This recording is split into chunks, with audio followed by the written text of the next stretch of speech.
मूर्ख बहुएं। जमुना जी की 2 बहुएं थीं और 3 बेटे थे।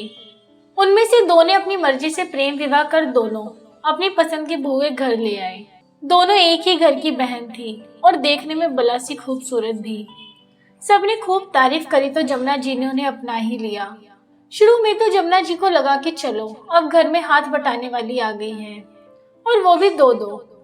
जमुना जी ने खुशी से अपने दोनों बहुओं का स्वागत किया। नई बहुएं थी इसलिए जमुना जी ने पहले ही रसोई और घर काम में उनको ना झोंका। उनके आने के बाद भी वे सारा काम घर का खुद ही कर लेती थी। लेकिन जैसे जैसे दिन बीतते गए अब तो बहुएं भी पुरानी हो गई थी। जमुना जी को भी यह उम्मीद थी कि अब दोनों मिलकर घर संभाल ले तो वे अब भगवान के काम में जुट जाएं। लेकिन ऐसा तो सिर्फ सपने में ही होना था। शुरू में तो लगा कि अभी नहीं है इसलिए शायद परिवार में ढलने को समय लगेगा। लेकिन फिर कुछ महीने 2 महीने बाद सुबह जब जमुना जी ने दोनों बहुएं सो रही थी और उनके पति अपने अपने काम धंधे पर चले गए थे तो जमुना जी ने आवाज दी, अरे मीता गीता, दोनों कहाँ हो? अभी तक सूरज सर पर चढ़ गया है और तुम लोग अभी भी पलंग ही तोड़ रही हो। मेरी 2-2 बहुएं होने का क्या फायदा? अब तुम दोनों घर की भागदौड़ संभाल लेती तो मैं सत्संग को जाती। दोनों बहुएं तो सो रही थी, लेकिन मीता वहाँ आती है और कहती है, अरे माँ जी, क्यों चिल्ला रही हैं आप? क्या हुआ है? सूरज सर पर चढ़ गया है, तुम दोनों अभी तक सो रही हो और ये बड़ी बहू कहाँ है? जमुना जी बोली। उतने में जमुना जी और मीता दोनों गीता के कमरे में जाते हैं तो देखते हैं गीता उठ तो गई थी लेकिन वह चारों तरफ अपने पलंग को घूर रही थी। तो जमुना जी ने उससे पूछा, अरे गीता, तू ऐसे क्या देख रही है?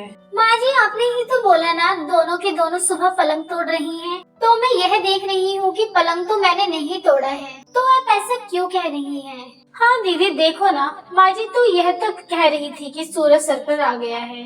अगर सूरज सर पर आ जाता तो माँ जी के तो बाल ना झड़ जाते सूरज के ताप से, मीता बोली और दोनों ठाके लगा के हंसने लगी। इतने में जमुना जी अपना सर पकड़ लेती है और उन्हें समझ आ जाता है कि दोनों की दोनों मूर्ख हैं। एक मूर्ख तो दूसरी महामूर्ख। जमुना जी अब करती भी तो क्या। और उसी दिन जमुना जी का छोटा बेटा राजेश विदेश से अपने जन्मदिन पर आने वाला था। परिवार ने मिलकर उसके जन्मदिन की तैयारियां की थी।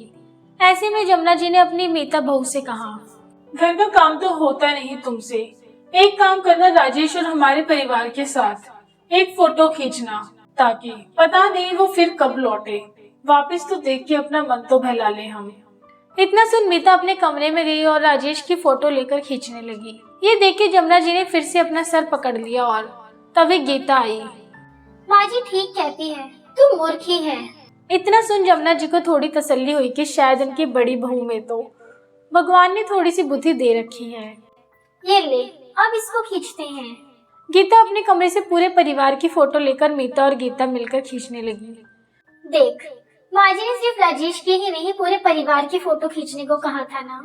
और इतने में जमुना जी ने फिर से सर पकड़ लिया। उनको भी एहसास हुआ कि वो और लोग जो पड़ोसन राखी जी की काली बहू को देखकर हंस रहे थे, वह लोग तो अब उसकी खूबसूरत 2 बहुओं को देखकर भी हंसेंगे। सीख, इस कहानी से हमें सीख मिलती है, हमें किसी की भी हंसी नहीं उड़ानी चाहिए। क्या पता किस्मत कब पलटे और वह चीज कभी आपके साथ भी हो जाए। क्या पता कल आपका भी कोई मजाक उड़ाकर चला जाए। दोस्तों, अगर आप इसी तरह की कहानियाँ देखना पसंद करते हैं तो हमारे चैनल सोशल कार्टून कहानियाँ को सब्सक्राइब करें।